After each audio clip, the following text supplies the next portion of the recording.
Assalamualaikum warahmatullahi wabarakatuh. Assalamualaikum warahmatullahi wabarakatuh. Alhamdulillah, selalu saja lisan kita memuji Allah subhanahu wa ta'ala atas segala nikmat yang dilimpahkan kepada kita. Termasuk Allah masih memberikan kepada kita hari ini umur, di mana berarti kita masih punya kesempatan untuk memperbanyak amal saleh. Dan itu akan memberatkan timbangan amal kita hari kiamat yang ujung-ujungnya akan membantu kita masuk ke dalam surga yang merupakan tempat idaman setiap orang-orang beriman, yang dimana mereka di dalamnya akan kekal selamanya dalam kenikmatan.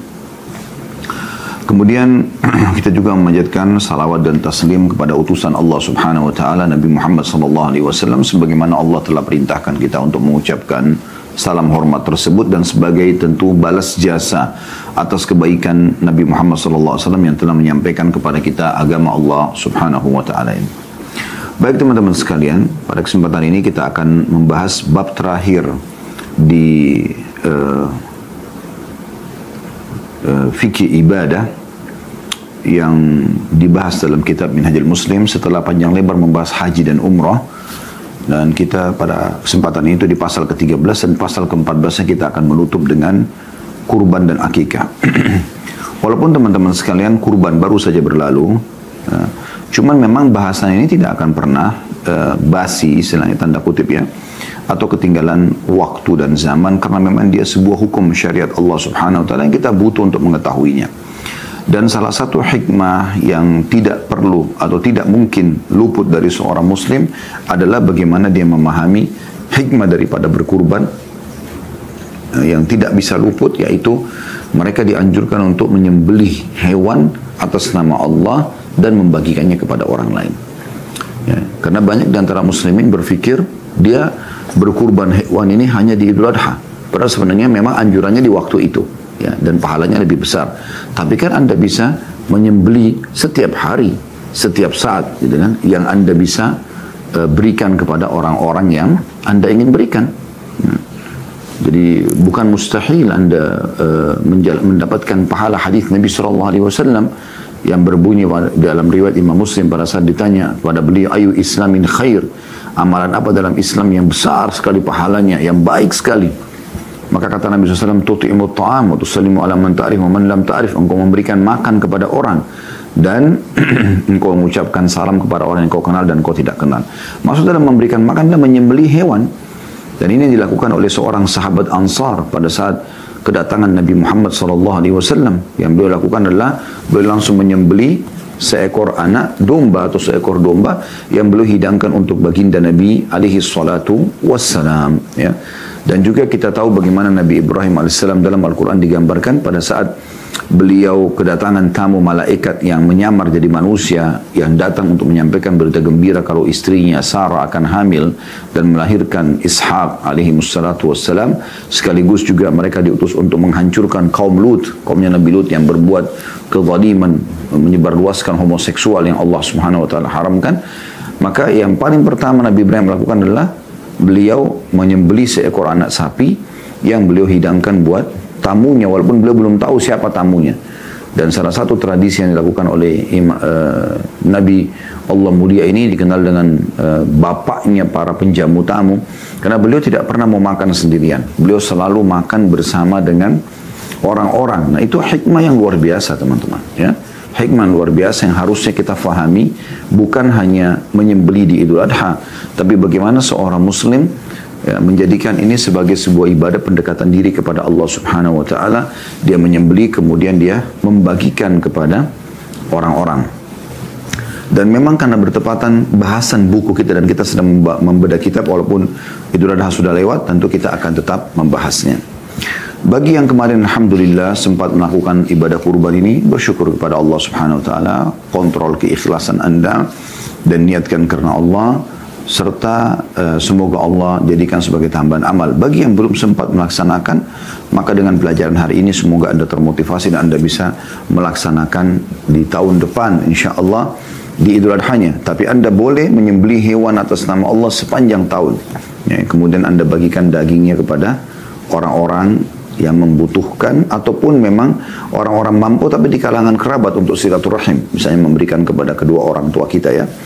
Ya mungkin sudah umum ada orang yang sering menyembelih di Indonesia, mungkin dia menyembelih sapi misalnya ya, kemudian dia menjualnya di pasar, atau dia menyembelih ayam kemudian dia pakai untuk makan untuk keluarganya. Ini kan juga termasuk hal, kalau dia niatkan menyembelih atas nama Allah, dia akan dapat pahalanya, ya. Ini semua hikmah yang bisa kita ambil dari Idul Adha itu sendiri. Baik teman-teman sekalian, materi pertama tentang masalah kurban ini, atau berkorban atau mengorbankan hewan untuk Allah. Definisinya adalah, kata beliau di poin A-nya, hewan kurban ialah domba yang disembelih di waktu duha pada hari raya Idul Adha untuk mendekatkan diri kepada Allah Subhanahu wa taala. Yaitu asal daripada berkurban setahun sekali gitu kan. Tetapi sebagaimana saya bahasakan tadi, kita ambil hikmahnya, artinya kita dibolehkan untuk berkurban hewan atas nama Allah yang kita bagikan dagingnya sepanjang tahun ya. Kemudian di poin B-nya, hukum kurban itu sendiri, kurban hukumnya sunnah yang diwajibkan atas setiap keluarga muslim sesuai kemampuan mereka. Maksudnya anjuran Nabi SAW ya. Tapi di sini lebih cenderung kepada hukum wajib untuk mereka yang mampu agar berkurban. Hal itu berdasarkan firman Allah Subhanahu wa taala surah Al-Kautsar ayat 2, A'udzu billahi minasyaitonir rajim, fashalli lirabbika wanhar. Salatlah hai Muhammad untuk Tuhanmu dan juga berkurbanlah. Juga sabda Nabi sallallahu alaihi wasallam, "Man kana dzabaha qabla as-salati falyu'id." Hadis ini riwayat Bukhari Muslim, barang siapa yang menyembelih sebelum salat Id, maka dia mengulangnya. Ini menandakan kewajibannya ya. Jadi kalau menyembelih sebelum sholat Id, itu berarti menandakan kurban biasa. Artinya dia berkurban bukan mendapatkan pahala di Idul Adha-nya ya, karena ini ada perintah waktu di Idul Adha. Tapi kalau orang menyembelih sebelumnya, tetap ibadah ya, tetap ibadah. Dia tetap dapat pahala kalau dia niatkan karena Allah Subhanahu wa taala, tapi tidak sebesar pahala kalau di Idul Adha-nya. Dan berdasarkan ucapan Abu Ayyub Al-Ansari radhiyallahu anhu, kana rajulu fi ahdi Rasulillah sallallahu alaihi wasallam yudhhi bi syatin anhu wa an ahli baitihi. Ya, seorang laki-laki di masa Rasulullah sallallahu alaihi wasallam itu berkurban dengan seekor domba atas nama dirinya dan keluarganya. Hadis ini riwayat Tirmidzi dan disahihkan oleh beliau. Ya, artinya ini ibadah yang sangat ditekankan ya. Mungkin Anda mengatakan, kan bahasan sudah lewat kemarin Ustaz. Ya, Anda perlu tahu bahwasanya selain alasan tadi yang sudah kami sampaikan, juga perlu Anda ketahui bahwasanya para sahabat Nabi Ridwanullahi alaihim, mereka itu menyiapkan teman-teman sekalian hewan kurban mereka itu 6 bulan sebelum Idul Adha. Ya. Jadi mereka siapkan, mereka sudah beli dari sekarang, waktu 6 bulan sebelum Idul Adha digemukkan, baru kemudian mereka korbankan untuk Allah dalam kondisi hewan itu sempurna. Nah, ini poin penting gitu ya, bukan di hari-hari hanya saja, tapi dari sebelumnya kita bisa meraih pahala ya, dengan meniatkan itu. Sebagaimana juga mereka kalau selesai Idul Fitri atau selesai Ramadan, mereka selama 6 bulan setelah Ramadan itu terus saja memohon kepada Allah agar amal-amal mereka yang Ramadan kemarin diterima sempurna. 6 bulan menjelang Ramadan mereka berdoa kepada Allah agar disampaikan di Ramadan itu. Begitu mereka bermuamalah dalam ibadah-ibadah mereka ridwanullahi alaihim. Di poin C-nya tentang keutamaan berkurban sendiri, disunnahkannya berkurban karena memiliki keutamaan yang agung. Kata Syekh Abu Bakar rahimahullah, sebagaimana sabda Rasulullah SAW, ma amila ibnu Adam yawman nahri amalan ahabbu ila Allah min iraqati dam wa innaha la ta'ti yawmal qiyamati biquruniha wa adfaliha wa adlafiha. Saya ulangi, wa innaha la ta'ti yawmal qiyamati biquruniha wa adlafiha wa ash'ariha wa inna ad-dama la yaqa'u min Allah azza wa jalla bimakanin qabla an yaqa'a al-ard fatibu biha nafsa. Artinya, tidaklah seseorang manusia berbuat suatu amal pada hari nahar Idul Adha ya, yang lebih dicintai Allah daripada menumpahkan darah atau hewan kurban. Sesungguhnya hewan kurban itu akan datang pada hari kiamat dengan tanduk, kuku dan bulunya. Dan sesungguhnya darah atau hewan kurban itu pasti menempati suatu tempat di sisi Allah Azza wa Jal dengan ridhonya lalu diterima. Sebelum darahnya jatuh ke atas tanah, maka hendaklah dirimu merelakannya dengan baik. Hadis ini diriwayatkan Ibnu Majah dan juga Tirmidzi dan dihasankan oleh beliau. Jadi hadis ini jelas sekali ada motivasi untuk berkurban di Idul Adha itu ya. dan bagaimana hewan-hewan ini tidak hilang. Mungkin di mata kita sembelih, dikulitin, kulitnya dimanfaatkan, dagingnya dibagikan, seakan-akan hilang. Tapi pada hari kiamat dipastikan oleh Nabi SAW itu akan datang. Tetap akan datang pada hari kiamat. Hewan tersebut lengkap, dia dihadapkan di hadapan penyembelihnya, bahwasanya ini hewan dulu yang kamu sembelih, dan akan ada pahala sendiri di sisi Allah Subhanahu wa ta'ala. Juga pernah ditanyakan oleh para sahabat Nabi kepada ridwanullah alaihim kepada Nabi sallallahu alaihi wasallam, "Ma hadhil adahi?" Qala sunnatu abikum Ibrahim. Qalu ma lana minha? Qala bi kulli sya'ratin hasana. Qalu fas-suf. Qala bi kulli sya'ratin min as-sufi hasana. Hadis ini riwayat Ibnu Majah dan Tirmidzi dengan sanad hasan. Artinya, apakah kedudukannya penyembelihan hewan kurban ini? Maksudnya keutamanya apa sih kita harus berkurban? Maka kata Nabi SAW, itu adalah sunnah bapak kalian Ibrahim. Jadi yang kerjakan pertama Nabi Ibrahim AS yang tidak jadi menyembelih anaknya Ismail AS. Mereka bertanya lagi, lalu apa yang kita peroleh kalau kita berkurban? Kata Nabi SAW, kita memperoleh kebaikan pada setiap helai bulu wolnya. Pada setiap bulunya satu pahala. Anda bisa bayangkan, jadi makin besar hewannya, maka makin besar pahalanya kan gitu, karena makin banyak bulunya gitu. Lalu mereka bertanya lagi para sahabat Nabi, bagaimana dengan bulu wolnya? Beliau menjawab, setiap helai bulu wolnya dibalas satu kebaikan juga. Dan ini merupakan pahala yang besar. Artinya setiap bulu, dan kita tidak tahu berapa ribu bulu di situ. Bahkan kadang-kadang kita kalau sembelih domba, bulunya sangat lebat, ya. Itu semua dinilai pahala di sisi Allah Subhanahu wa ta'ala. Kemudian poin D-nya hikmah daripada berkurban. Yang pertama, mendekatkan diri kepada Allah Ta'ala dengan berkurban, karena Allah Subhanahu wa ta'ala telah berfirman, tadi sudah kita bacakan surah Al-Kautsar ayat 2, A'udzu billahi minasyaitonir rajim, fashalli li rabbika wanhar. Surat Hai Muhammad, ya, untuk Tuhanmu dan berkurbanlah. Juga dalam surah Al-An'am 162 sampai 163 Allah Subhanahu wa taala berfirman, A'udzu billahi minasyaitonir rajim, qul inna salati wa nusuki wa mahyaya wa mamati lillahi rabbil alamin la syarika lahu wa bidzalika umirtu wa ana awwalul muslimin. Katakan hai Muhammad, sungguhnya salatku, ibadahku, hidupku dan matiku hanyalah milik Allah, ya, Rabb semesta alam, dan demikian itulah yang diperintahkan kepadaku, dan aku adalah orang-orang pertama yang berserah diri. Ya. Ini berarti masuk dalam masalah ibadah, adalah masalah sembelihan. Yang dimaksud dengan ibadah pada itu adalah penyembelihan hewan kurban untuk mendekatkan diri kepada Allah Subhanahu wa ta'ala. Ini hikmah yang pertama, mendekatkan diri kepada Allah. Jadi kita bisa dekatkan diri kepada Allah dengan berbagai macam ibadah yang telah disyariatkan olehnya. Yang kedua, menghidupkan sunnah imamul muwahhidin, atau pemimpin, ya, para orang-orang yang mentauhidkan Allah. Ibrahim al-Khalil alaihi salam. Al-Khalil itu kekasih Allah, ya. Allah telah mewahyukan kepadanya untuk menyembelih putranya Ismail alaihissalam, lalu Allah menggantinya dengan domba, yang kemudian domba itu disembelih Ismail sebagai pengganti Ismail alaihissalatu wassalam. Sebagaimana dikisahkan oleh Allah SWT dalam surah Safat ayat 107, A'udzu billahi minasyaitonir rajim wa fadhainahu bi dhibhin 'azim, dan kami tebus anak itu dengan seekor sembelihan yang besar. Untuk kisahnya Anda sudah tahu, ya, tidak asing lagi bagaimana Nabi Ibrahim AS mimpi, dan mimpi para nabi-nabi benar, ya. Kalau beliau melihat anaknya disembelih, kemudian beliau ajaklah diskusi Ismail, kalau dia lihat dalam mimpinya dia menyembelih anaknya, maka Ismail pun terima itu, karena dia tahu ayahnya nabi dan dia pun nabi, gitu kan. Dan dia faham mimpi itu dari Allah SWT, maka dia mengatakan, lakukanlah, engkau akan mendapatkan aku termasuk orang-orang yang sabar. Dan ini luar biasa, teman-teman.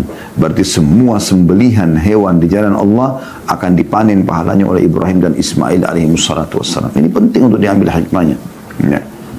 Sebagaimana juga sa'i, jalan antara Safa dan Marwah, juga dipanen pahalanya oleh Hajar, karena beliaulah yang berjalan mencari air. Hanya beberapa menit, berapa waktu saja. Tapi setelah itu sepanjang masa sampai hari kiamat, semuanya, ya, orang yang melakukan ibadah ini akan dicatat pahala untuk Hajar alaihassalam, ya. Kemudian yang ketiga, memperbanyak pemberian untuk keluarga pada hari Id, dan sebagai ungkapan kasih sayang kepada para fakir miskin, ya. Berbagi pada mereka yang mungkin sepanjang tahun mereka belum pernah makan daging, ya. Kadang-kadang subhanallah, saya coba mengambil hikmah di negara kita. Ya, mungkin ada negara-negara yang lebih kaya daripada negara kita, mereka lebih makmur, seperti beberapa negara di Timur Tengah. Tapi subhanallah, ada di sana mereka kesulitan juga mencari orang yang susah. Tapi kita dengan ada orang yang susah di pinggir jalan, kita punya peluang banyak sekali untuk beramal saleh. Kemungkaran-kemungkaran pun, kesalahan-kesalahan orang yang terjadi, itu adalah ajang pahala yang sangat besar. Jadi jangan kita melihat sisi negatif, tapi ambil sisi positifnya. Yang terakhir, yang keempat, hikmah daripada berkurban adalah bersyukur kepada Allah Ta'ala yang telah menundukkan binatang ternak bagi kita. Dan Allah menggambarkan itu dalam surah Al-Hajj ayat 36-37. Artinya hewan ternak sampai kita bisa ternak, kita bisa perbanyak ya jumlahnya, kemudian kita bisa tingkatkan kualitas dagingnya dan segala macam. Kemudian kita bisa konsumsi dagingnya juga. Sebagaimana Allah gambarkan dalam Al-Quran, A'udzubillahi minasyaitonirrajim, faqulu minha wa at'imul qani'a wal mu'tar. كذلك سخرناها لكم لعلكم تشكرون لن ينال الله لحومها ولا دماؤها ولكن ينال التقوى منكم. Al-ayat artinya, maka makanlah sebagiannya dan berilah makan orang yang rela dengan apa yang ada padanya atau tidak minta-minta, dan orang yang meminta, ya, beri semua, bagi-bagi ya. Demikianlah kami telah tundukkan unta-unta itu untuk kalian. Mudah-mudahan kalian, atau hewan-hewan itu untuk kalian, mudah-mudahan kalian bersyukur. Alhamdulillah. Daging-daging hewan tersebut antaranya sekali-kali tidak dapat mencapai keridhaan Allah, tapi ketakwaan yang dapat mencapainya. Artinya Allah tidak butuh dengan darahnya juga dagingnya, tapi Allah menilai keikhlasan seseorang dalam mengerjakan ketaatan kepada Allah Subhanahu wa ta'ala. Hukum-hukum sekitar kurban yang perlu diketahui, yang pertama, usia hewan. Hewan kurban berupa domba minimal 1 tahun ya, atau berusia 1 tahun atau hampir setahun. Sebagian ulama ada yang mengatakan 6 bulan boleh. Sedangkan yang lain berupa biri-biri, unta dan sapi tidak kurang dari 2 tahun ya. Biri-biri yang telah berusia setahun dan memasuki tahun kedua. Unta telah berusia 4 tahun dan memasuki tahun kelima. Sapi ya, telah berusia 2 tahun dan memakan atau memasuki tahun ketiga. Hal itu berdasarkan sabda Nabi SAW, la tadbahu illa musinnatan illa an ya'sura alaikum fatadbahu jaza'atan minad dha'an wal musinnatu minal an'ami hiya thaniyah. Janganlah kalian sembelih kurban kecuali musinnah. Musinnah artinya domba yang telah berusia setahun lebih ya. Kecuali jika kalian kesulitan, maka sembelihlah da'an atau kambing yang usianya 6 bulan hingga 1 tahun. Atau domba yang berusia kurang lebih 6 bulan sampai mendekati 1 tahun. Sedangkan dimaksud dengan hewan ternak musinnah adalah yang berusia 2 tahun. Hadis ini riwayat Muslim nomor 1963. Artinya hewan ini perlu diperhatikan umur-umurnya. Kalau mau dilakukan untuk Idul Adha ya. Tapi kalau sembeli harian, Anda mau bagikan kepada orang sebagaimana tadi sudah saya singgung, itu tidak ada masalah ya. Selanjutnya yang kedua, bebas dari cacat. Ini kapan saja Anda mau sembelih buat Allah, berikan yang terbaik ya. Sedekah untuk Allah, berikan yang terbaik. Tidak boleh dikurbankan kecuali hewan kurban yang terbebas dari kekurangan pada fisiknya. Maka tidak dibolehkan hewan yang buta sebelah matanya, hewan yang pincang dan patah tanduknya, atau terpotong hidungnya atau telinganya. Juga tidak boleh dikurbankan hewan yang sakit dan sangat kurus. Hal itu berdasarkan sabda Rasulullah SAW, arba'un la tajuzu fil awahi al-awra'ul bayyinu awruha wal maridatul bayyinu maraduha wal arja'ul bayyinu dhal'uha wal kasiratul lati la tunki ayyi la mukha fi idhamiha wa hiya al-hazilul ajfa'. 4 macam hewan yang tidak boleh dikurbankan. Hewan buta sebelah yang sangat jelas buta matanya. Hewan sakit yang sangat jelas sakitnya. Hewan pincang yang sangat jelas pincangnya. Dan hewan yang patah kakinya dan tidak bersumsum, yaitu hewan yang tidak ada sumsum pada tulangnya, keadaannya sangat kurus kering. Hadis ini riwayatkan Abu Daud. Artinya berikan yang terbaik untuk Allah Subhanahu wa ta'ala. Dan juga tentu hikmah yang lain yang bisa kita ambil dari kurban teman-teman sekalian, bagaimana hewan-hewan ini berarti hewan-hewan yang terbaik yang Allah telah pilihkan buat kita sebagai pencipta ya. Allah pilihkan, yaitu unta, sapi dan kambing atau domba ya. Tentu masuk dalam sapi ini juga kerbau ya, karena sejenis gitu ya. Inilah hewan-hewan terbaik yang dikonsumsi oleh manusia. Baik itu dagingnya juga susunya ya. Ini yang terbaik. Yang ketiga, yang paling utama kurban adalah domba yang bertanduk, jantan, putih bercampur hitam atau belang di sekitar matanya dan kakinya. Karena sifat seperti itulah yang disukai oleh Rasulullah sallallahu alaihi wasallam, dan beliau sendiri berkurban dengan yang seperti itu. Sebagaimana dituturkan oleh Ummul Mukminin Aisyah radhiyallahu anha. Beliau mengatakan anna Nabiy sallallahu alaihi wasallam dhaha bi kabshin aqran yata'u fi sawadin wa yamshi fi sawad wa yanzuru fi sawad. Bahwasanya Rasulullah SAW berkorban dengan domba yang bertanduk, sekitar kukunya hitam, kaki-kakinya hitam, di sekitar kedua matanya juga hitam. Hadis ini riwayat Tirmidzi dan juga Abu Daud. Ya. Jadi kalau kita dapatkan bagus, dombanya berwarna putih, tapi kedua kakinya, daerah lututnya, matanya itu ada bulu hitamnya. Kalau tidak, maka Anda bisa pilih domba yang lain, tidak ada masalah. Ya. Walaupun khilaf di antara ulama mana lebih afdal. Apakah domba atau hewan-hewan yang lain? Ada yang mengatakan domba karena Nabi SAW memilih itu, dan juga bagaimana Ismail AS diganti oleh Allah dengan domba. Kemudian ada juga mengatakan tidak, yang afdal tetap yang lebih besar seperti unta dulu, kemudian sapi, baru kambing, sesuai dengan hadis tentang masalah Jumat. Ya, bagaimana orang kalau pergi di awal waktu Jumat maka pahalanya seperti menyembeli unta. Kalau dia pergi waktu kedua seperti sapi, kalau dia pergi waktu ketiga seperti menyembeli domba. Kemudian kalau datang waktu keempat seperti ayam, kalau datang kelima sebelum khatib dari mimbar maka seperti berkurban dengan sebutir telur, ya, seperti itu kurang lebih.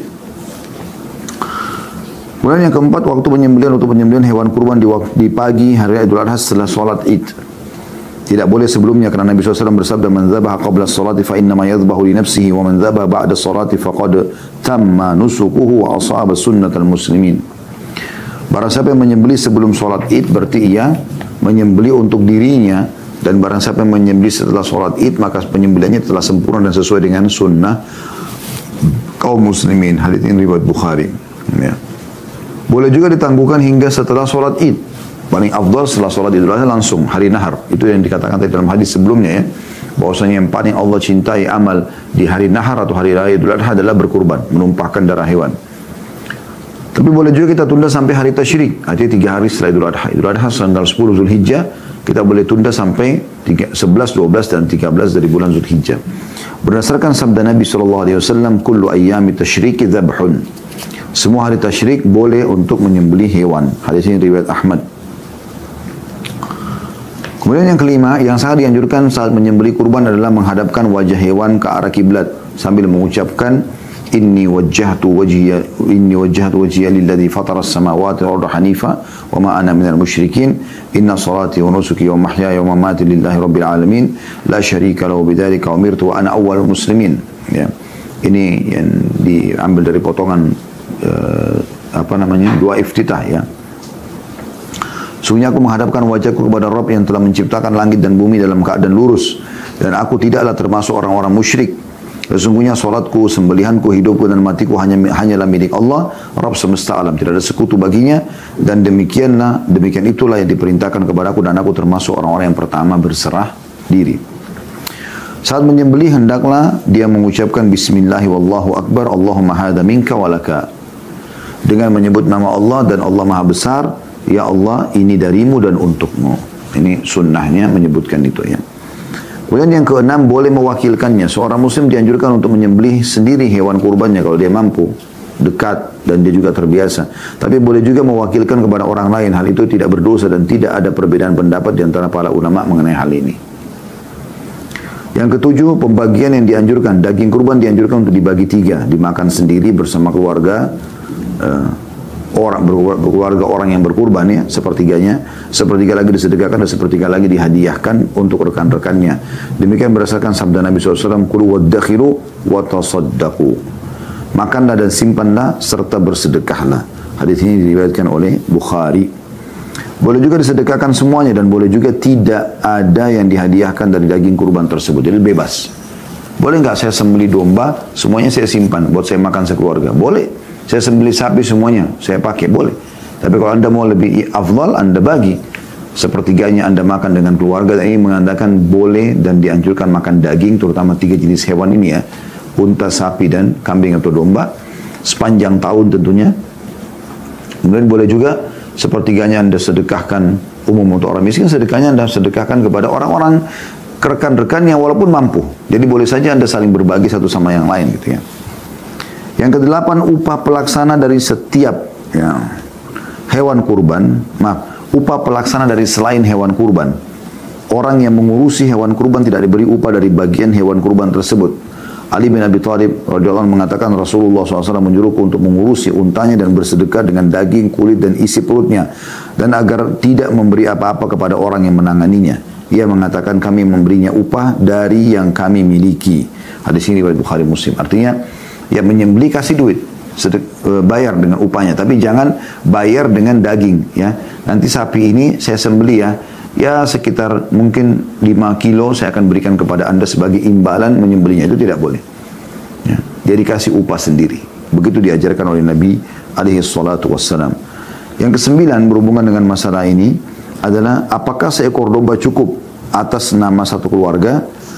Maka jawabannya seekor domba cukup ya, untuk sekeluarga, walaupun satu keluarga itu terdiri dari beberapa orang yang banyak. Berdasarkan ucapan Abu Ayyub Al-Ansari radhiyallahu anhu, ada seseorang laki-laki di masa Rasulullah SAW yang berkurban dengan seekor domba atas nama dirinya dan keluarganya. Hadis ini riwayat Tirmidzi dan dihasankan oleh beliau.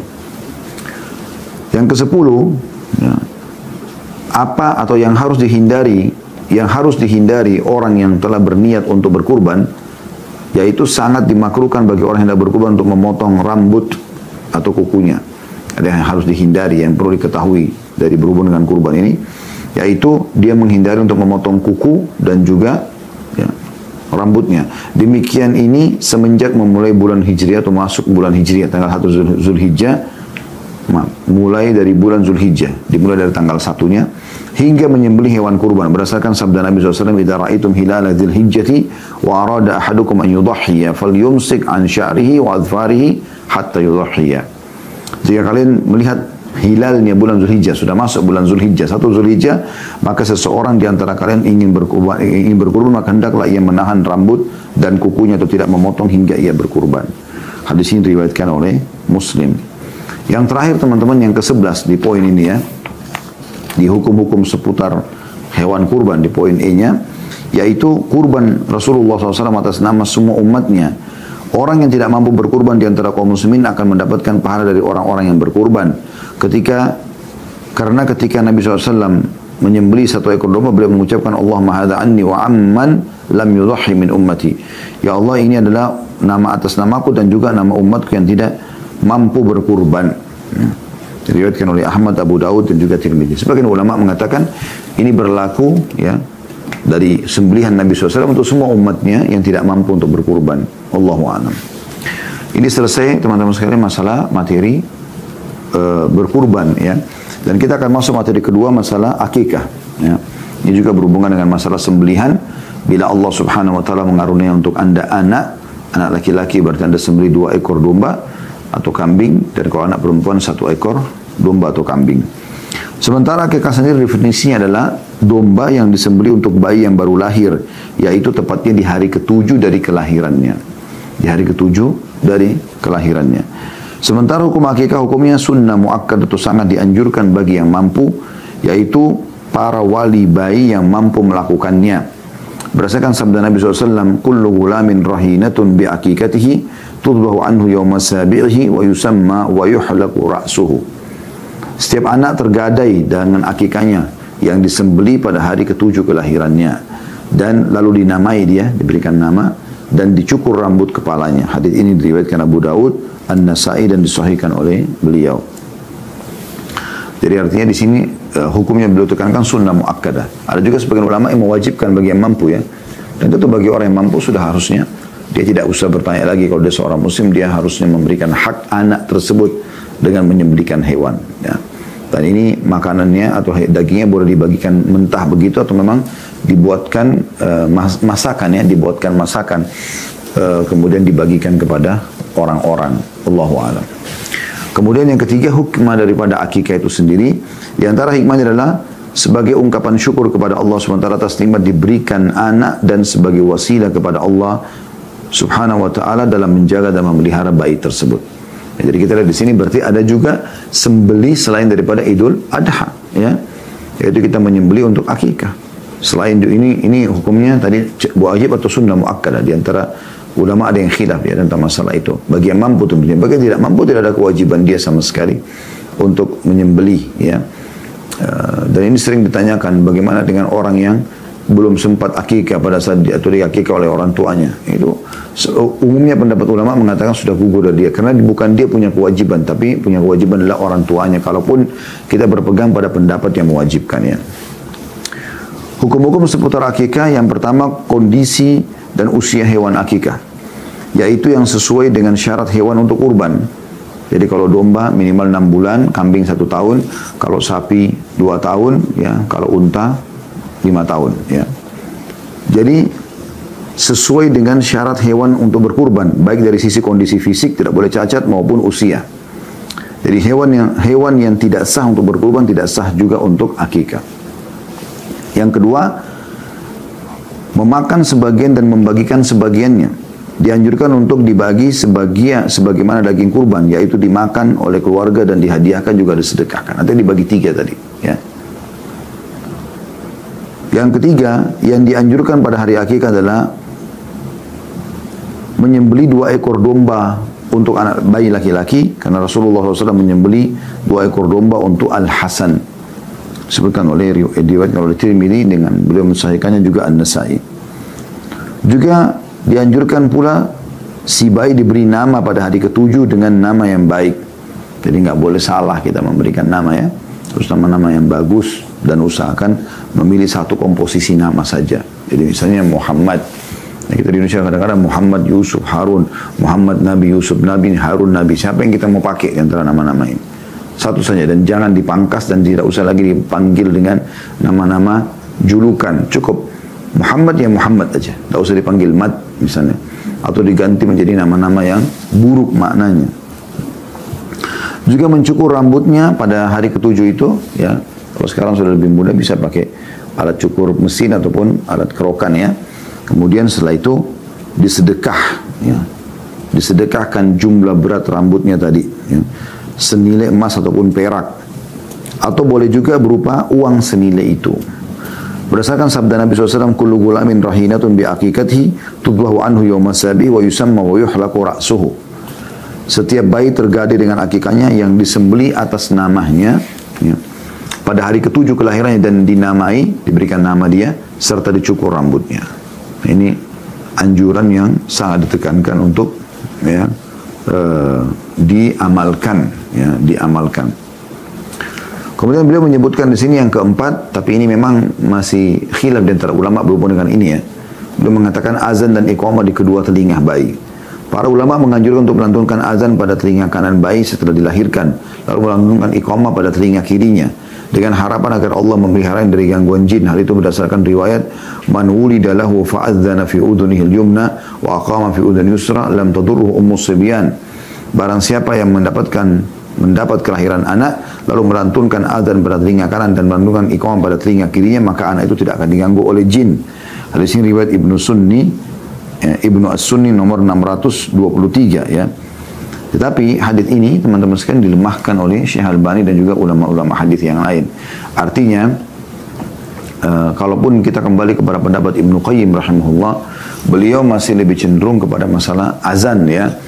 Nah, iqamah ini lebih lemah dari sisi hukum, ya. Sehingga mungkin kalaupun ada yang mau melaksanakan, maka mereka azan, ya, di telinga kanannya. Karena hadis ini tidak dipegangi oleh para ulama hadis kalau Anda kembali, karena dia sangat lemah hadis ini, ya. Kemudian yang terakhir, yang kelima, lewat 7 hari tapi belum menyembelih akikah, boleh disembelihkan pada hari ke-14, hari ke-21. Jika si bayi meninggal sebelum hari ke-7, maka tidak perlu akikah.